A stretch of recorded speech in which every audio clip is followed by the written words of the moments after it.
Eh bien bonjour à tous, aujourd'hui triple avis, encore une fois. Je me suis envoyé ces trois films récemment, j'ai fait découvrir ça, celui-là pardon, à Steve ce week-end. Celui-là, je l'ai vu après avoir vu Maleficent, ça m'avait donné envie de le voir, donc j'avais pris celui-ci. Et celui-là, je sais plus, je l'ai vu avec Steve aussi d'ailleurs, je crois. Bref, voilà, écoutez, je vous lance les avis de chaque film, on se retrouve juste après. Alors, je viens de terminer de regarder Sleeping Beauty, le classique de Disney. Donc, c'est une édition numérotée, hein, un classique, le numéro 16 de Disney. C'est celui que j'ai reçu il n'y a pas longtemps, en même temps que dans la même vidéo où j'ai déballé Mortal Engines. Bien, quoi dire, hein, ultra classique. Hein, si vous ne connaissez pas, j'ai même pas envie de vous raconter. Vous allez le voir, c'est classique. En plus, ça dure 1h15, c'est super vite fait, c'est torché. Je vais pas revenir sur le titre, hein, encore une fois. Le titre en version française, franchement, je suis pas fan du tout. Hein. La Belle au bois dormant. Sleeping Beauty. La Belle endormie. La Belle endormie. La Belle au bois dormant. C'est pas le bois qui dort, c'est elle. Bref. Ou La Belle des bois qui dort. Enfin bref, je sais pas ce qu'ils ont voulu faire. Mais bon. La chanson aussi est, je trouve, beaucoup mieux en version originale. De toute façon, sur cette édition, j'ai même pas la version française. Donc au moins, la question était réglée. J'ai voulu comparer à un moment donné pour mettre en mettant l'audio en français pour voir, me rappeler des chansons que j'avais écoutées Mino. Mais du coup, pas de version française sur cette édition-là. Comme je vous ai dit, j'ai regardé, hein, je l'ai pris 1,80 £. Donc ça fait même pas 2 euros, quoi, sans frais de port, bien évidemment. C'est assez marrant de voir quelque chose, parce que j'ai regardé, c'est de 1959. C'est assez marrant de voir que à l'époque, ils s'embêtaient même pas à dessiner les backgrounds. C'est-à-dire que tu avais le personnage principal devant qui était en mouvement, qui parlait, qui bougeait, etc. Par contre, tous ceux qui étaient en fond, alors là, par exemple, quand ils sont dans le château, quand le roi parle, tous les gens qu'on voit derrière, ils sont immobiles, ils bougent pas d'un millimètre. Donc c'est assez rigolo de voir ça. Ça fait très très très old school. Hein. En même temps, en 1959, pour le coup, on peut dire que c'est old school. Ouais, donc après, voilà, rien à dire de plus sur ce classique que tout le monde connaît. On va parler du Blu-ray. Alors, la qualité Blu-ray, ça va. Par contre, qu'est-ce qu'ils ont branlé au niveau du scan? J'ai eu des barres noires, mais j'ai vais checker sur IMDb. Effectivement, l'édition Blu-ray, elle est en 2,55, alors que l'édition DVD est en 2,35. Déjà, je trouve ça complètement con que même sur un dessin animé, ils nous foutent les barres noires. Mais bon, bref, ça, on n'en est plus là. Mais déjà, à 2,35, c'est beaucoup. De temps en temps, je suis tombé sur des 2,40, c'était violent. Mais là, 2,55, c'est pour ça que j'ai vu les barres. J'ai dit, ah, ça déconne, c'est énorme. Et j'ai checké sur IMDb, effectivement, le scan Blu-ray, pour l'édition Blu-ray, c'est du 2,55. C'est-à-dire que les barres noires, elles sont... C'est genre la moitié de l'écran quasiment quand tu combines les deux. C'est je crois, 40% de l'image qui saute, quoi. Bref, je trouvais ça complètement con, mais bon, bref. Une fois ça fait, bon, il y a une raison, hein, s'ils l'ont fait, j'espère que c'est pas juste pour faire chier le monde. Les couleurs. Les couleurs sont assez... Alors, c'est pas du 4K, encore une fois, je crois pas qu'il existe en 4K celui-là, mais bon. De toute façon, le 4K pourrait amener... C'est la seule chose qui l'amènerait, c'est le HDR, hein, que ce soit le Dolby Vision, le HDR10, ça amènerait des couleurs peut-être plus vives. Mais franchement, là, c'était très, très, très correct. Des belles couleurs, ça ressort bien sur l'OLED, en tout cas. Donc RS là-dessus, rien à signaler. Bon, le son, j'en parle pas parce que c'est pas important sur ce genre de film. Mais voilà, bon, écoutez, un petit classique, Sleeping Beauty, c'était sympathique. Je vais mettre 6 parce que bon, ça reste un classique, mais bon, voilà, c'est pas le genre de dessin animé où moi je m'enflamme et j'adore. Alors je sais que ça mérite mieux parce que c'est un vrai classique. Je pense que objectivement, je dirais 8. Mais moi personnellement, c'est pas mieux que 6. Voilà. Donc ça, c'était mon avis sur Sleeping Beauty en Blu-ray. Alors, je viens de terminer Close Encounters of the Third Kind. Donc, pour les francophones, c'est Rencontre du troisième type. Alors, que dire sur ce film? Un ultra classique. Alors, très vite fait sur l'histoire pour les rares qui ne le connaissent pas. C'est un film d'Alien, hein, déjà. C'est donc Rencontre du troisième type. Vous vous doutez bien que la traduction, pour le coup, est assez correcte. Qu'est-ce qui se passe? Au début du film, il y a plein de coupures de courant, il y a les gens qui sont un petit peu paniqués parce qu'il y en a certains qui voient des lumières dans le ciel, tout ça. Bon, très très classique, mais bon, c'est un film de 1977. Donc il faut se remettre dans le contexte de l'époque. Hein, c'est les vaisseaux spatiaux, c'est des lumières dans le ciel, des soucoupes volantes, les conneries habituelles. Hein, ça part de là, hein, les films d'Alien. Bon, il y en a eu avant, bien sûr, mais celui-là, c'est quand même un gros classique. La vision de Spielberg de la rencontre avec des aliens. Et donc voilà, au début, les gens, ils ont des visions. Et puis, alors, il y a Richard Dreyfuss, hein, pour ceux qui ne le connaissent pas, c'est celui qui joue le spécialiste des requins dans Jaws, qui est un personnage totalement lambda. Hein. Il est, je crois, il s'occupe de l'électricien, un électricien, une connerie comme ça. Et puis, il fait une rencontre avec un vaisseau alien. Donc, c'est au tout début, hein, c'est pas un spoil. Et ça le marque, physiquement et mentalement surtout. Et après, il a des visions, il a une vision en particulier. Et apparemment, il n'est même pas le seul à avoir cette vision-là. Et du coup, il va creuser, au sens propre et figuré là aussi, pour essayer de comprendre. Parce que ce qu'il veut, c'est comprendre. Et puis après, ben, au final, il se rend compte que sa vision, c'est une espèce de montagne. Et il va vers cette montagne. Voilà, donc là, on est à peu près au milieu du film. Mais ce qui est intéressant dans ce film, c'est pas qu'il y a alors, si vous voulez de l'action, faut repasser. C'est juste le build-up qu'ils font sur ça. C'est-à-dire que tu commences par juste des petits aliens qui arrivent comme ça avec des vaisseaux, des gens qui sont marqués, évidemment, personne ne les croit, tout ça, jusqu'à leur rencontre avec les aliens. Donc, encore une fois, c'est la vision de Spielberg de comment on pourrait avoir un premier contact avec les aliens. Et on m'a fait remarquer que c'est vrai que pour une fois, ils n'ont pas été trop cons dans le scénario. Tu n'as pas l'armée de tout un pays qui vient parce qu'on ne sait jamais, prêt à tirer dessus, machin, tout ça. Là, c'est vraiment le côté scientifique et ça, c'est top. Même si, bon, il y a une petite parenthèse religieuse sur la fin. Quand je l'ai vu, j'ai dit, franchement, c'était pas franchement nécessaire, mais bon, elle est là. Donc voilà, un classique de la rencontre avec les extraterrestres. Franchement, il faut le voir au moins une fois. Après, on aime, on n'aime pas, c'est autre chose. Mais c'est un très grand classique chez moi. Moi, j'adore ce film. Hein. Je ne sais plus combien j'ai mis. Je crois que j'ai mis 8. Parce que c'est vraiment, pour moi, c'est un top. Steve, tu mettrais combien, toi? 6. Parce que c'est vrai qu'il a eu un petit peu de mal au début. À un moment donné, je me suis dit, je vais le perdre. Parce que je me suis dit, ouais, il va s'endormir, il s'emmerde, c'est pas possible. Mais sur la fin, ça va, je l'ai récupéré. Mais ouais, donc voilà, après, c'est une façon de. C'est un vieux film aussi, il y a ça, c'est pas la même vision qu'on pourrait avoir aujourd'hui, etc. Bon, bref. Donc voilà, ça c'était le film. On va parler de la qualité du Blu-ray. Il est granuleux. Eh oui, malheureusement, il est granuleux. Mais c'est un film filmé en 35 mm et un peu en 65 et 70. Et d'ailleurs, ça se voit parce qu'il y a certaines scènes. Alors, je peux pas être sûr à 100% que c'est celle-là. Mais il y a vraiment certaines scènes où on voit qu'il n'y a pas de grain, c'est propre. C'est un film de 77, c'est pas un film d'il y a 10 minutes. Donc c'est super propre. Donc je pense que comme j'avais fait pour Red October, je pense qu'il y a les scènes filmées en 70 et 65 mm qui ressortent beaucoup plus nettes, beaucoup plus claires, pardon. Mais c'est vrai qu'on s'est posé la question avec Steve, on s'est dit, mais quelle est vraiment la différence entre 35 et 70 mm? Ça, il va falloir que j'investigue un petit peu, parce que c'est vrai que techniquement, c'est juste la taille. Si la pellicule est plus grande, ça ne veut pas dire qu'il y a plus de détails dessus, si elle est de la même qualité. Donc je suppute qu'en théorie, la qualité est meilleure, parce que de toute façon, c'est flagrant. À chaque fois qu'il y a une scène 70 mm, c'est nickel. On peut parler des Ben-Hur ou des même Spartacus, c'est des films qui avaient été filmés à l'époque, et ça date, hein, en 70 mm, et ces films-là sont plus propres que certains films récents d'il n'y a même pas 10 ans. Donc je me dis, le 70 mm, c'est pas qu'une question de taille, il doit avoir une meilleure qualité. Mais bon, ça, je ne suis pas spécialiste, il va falloir que j'investigue un peu. Donc un peu de grain des fois, mais c'est surtout dans le ciel, voilà. Et pas la nuit, bizarrement, alors que je m'y attendais sur les scènes sombres à avoir un peu de grain sur les ciels étoilés, mais en fait pas du tout, au contraire, là c'était les plus propres presque. Mais par contre, dès qu'il y avait une scène de jour où on voyait le ciel, alors là, le ciel, t'as l'impression qu'il neigeait, tout ça. Enfin, c'est pas le plus dégueulasse, j'avoue, mais il était quand même un peu granuleux. Mais globalement, franchement, je suis satisfait de ce Blu-ray. Je l'avais jamais vu en Blu-ray, je l'avais vu qu'en DVD jusque-là. Donc, bonne qualité globale. J'avais vu des comparatifs avec le 4K et franchement, les différences étaient minces. Mais maintenant, en regardant le Blu-ray, je me dis que peut-être là où il y aurait une amélioration à faire, c'est au niveau des couleurs, parce qu'il est très coloré, ce film. Ça, on ne peut pas dire le contraire. Et quand il y a une lumière, quelle que soit la couleur, il y a un halo autour qui est, je pense, dû à la qualité du 35 mm, mais je ne suis pas certain. Je pense que le 4K pourrait éventuellement nettoyer ça. Il faudrait que je refasse les tests comparatifs pour voir, vu que je n'ai que le Blu-ray, hein, je n'ai pas le 4K, je ne peux pas voir. Mais je pense que le 4K pourrait amener ça, en tout cas au niveau de la couleur.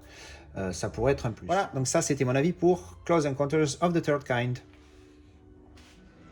Alors, je viens de terminer Jumanji en 4K. Donc bon, d'abord, comme d'habitude, je vais parler du film. Bon, ben, le film, un grand classique, hein, qui ne connaît pas Jumanji, mais pour ceux qui ne connaissent pas, parce qu'il y en a, ça arrive.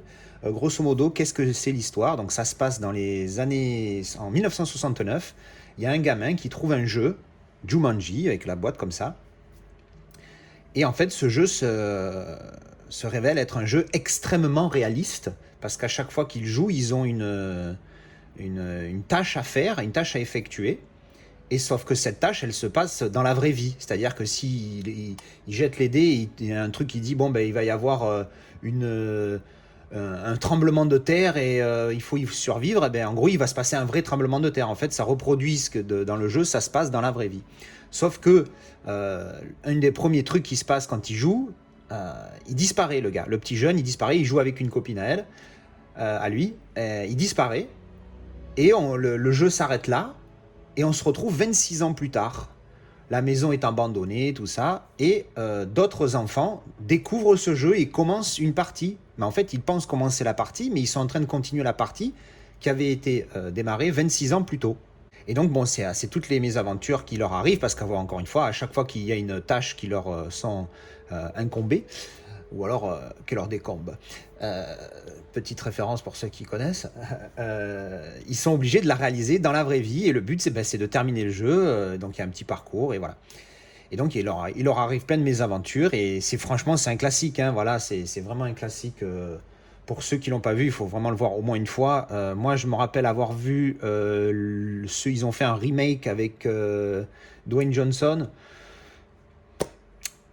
C'était pas possible.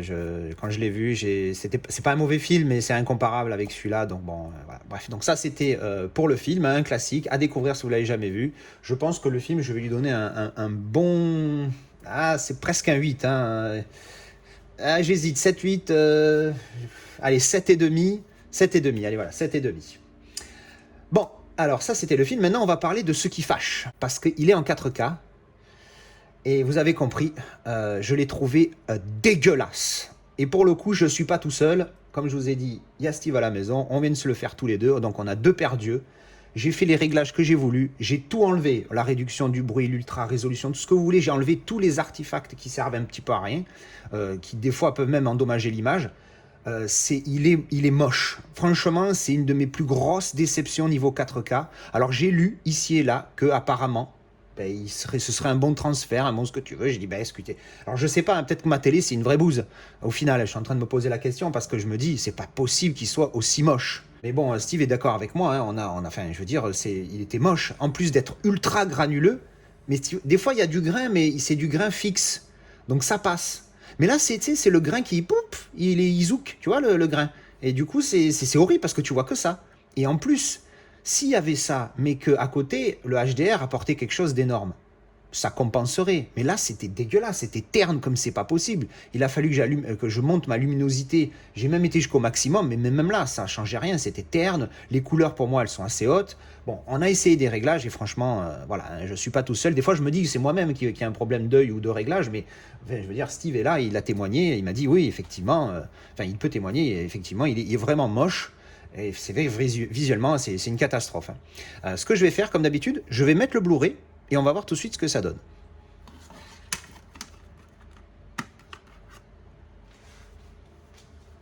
Alors, je viens de mettre le Blu-ray.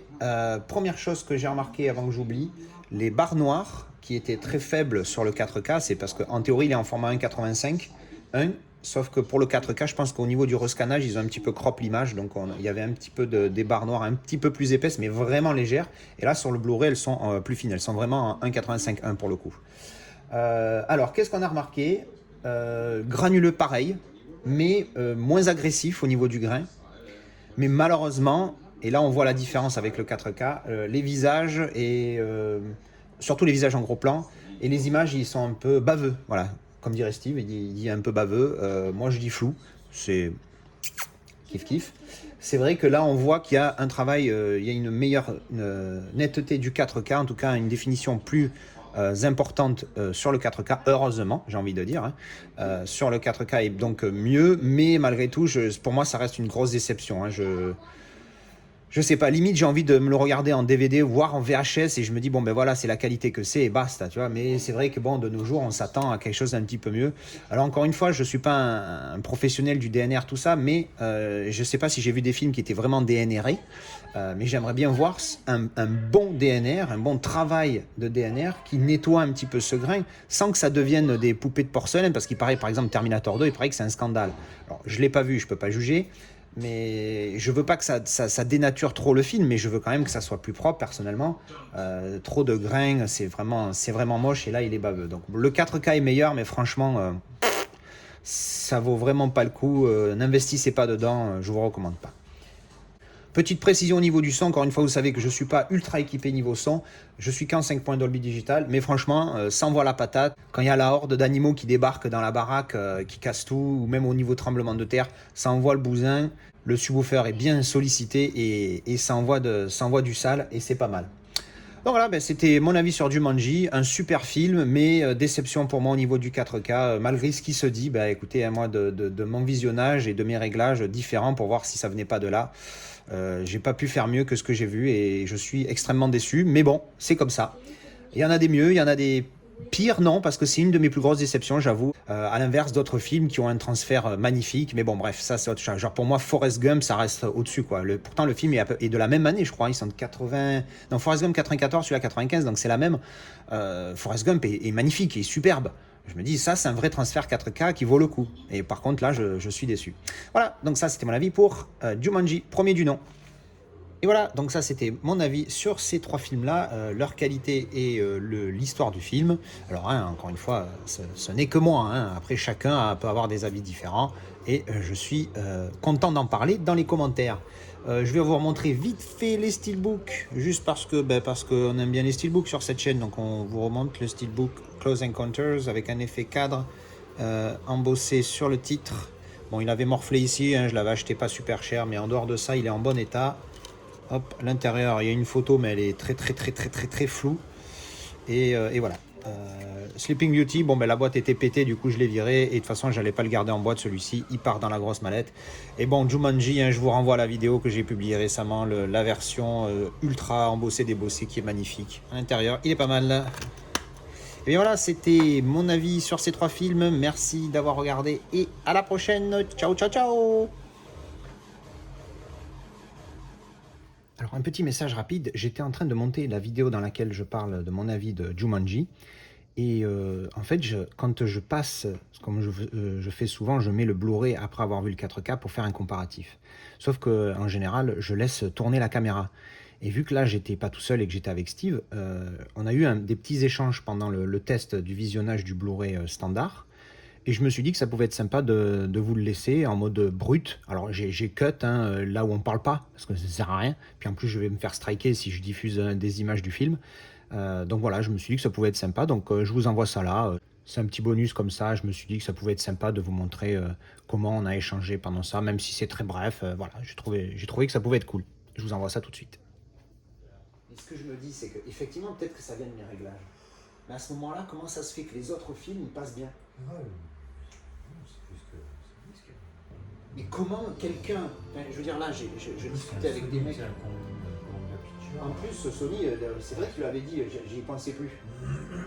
Mais enfin, je sais pas, j'ai discuté là tout à l'heure là sur Discord avec des mecs et il m'a envoyé le lien de HD numérique qui fait des tests. Eux, c'est des professionnels et ils disent qu'il est bon. Enfin, je veux dire, c'est pas possible. Comment eux ils peuvent dire que ça c'est bon? Enfin, je sais pas, moi je comprends Après, pas. si c'est des professionnels, parce qu'ils ont bien. Ils ont peut-être un réglage, oui, voilà. Ils ont étalonné l'écran comme il faut. Ils ont un lecteur qui. Après, ton lecteur n'est pas de la merde non plus. Hein. Bah non, c'est pas le meilleur, ça c'est certain. Mais bon. Je sais pas, parce que du coup, je me suis dit, bon, j'aimerais bien, tu sais, un petit lecteur qui fait de Dolby Vision, ce serait cool. Ouais. Et en fait, il est moins verdu. Hein. Tu trouves? Ouais. Tu te rappelles pas l'image blanche? Ouais, c'est vrai que c'est partout. Là, il y a moins de. Enfin, le grain bouge moins. Et après, il est plus flou, c'est sûr. On reprend le passage où on voit l'éclair sur la figure du gars. L'éclair sur la figure du gars. Oui. Ah oui, là. Someone digs it up.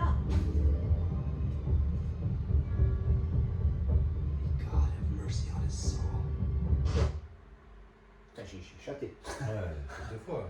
Pourtant, le premier coup c'était complètement involontaire, mais là pour le coup j'ai essayé de m'arrêter au moment où il arrête de parler et bim. Bon, granuleux, toujours, Mais moins. mais le visage pour le coup je le trouve moins net. Oui. Et toi le grain, enfin hors visage, tu trouves que le grain est moins violent. Ouais. Ah, c'est vrai qu'il a l'air un peu moins violent quand même. Enfin, moi c'est surtout. Bon, il est granuleux quand même. Oui, il est granuleux, mais. Étant donné que... Par contre, je sais pas si t'as remarqué, mais les barres sont plus petites. Ah ouais, tout à fait. Il y en a même pas en fait. Si, il y en a un chouïa. Mais un micro chouïa. Enfin, ça c'est un truc, si tu veux tester un jour. Il filme. Tu vois? T'as le rebord de la télé. Ah oui, exact. Il est là, et là il y a un petit creux là. Et c'est light quoi. Ouais. C'est plus petit que sur le 4K. Ouais, mais en fait ça m'étonne pas parce que quand tu rescannes en 4K, des fois ça croppe un petit peu l'image. Donc...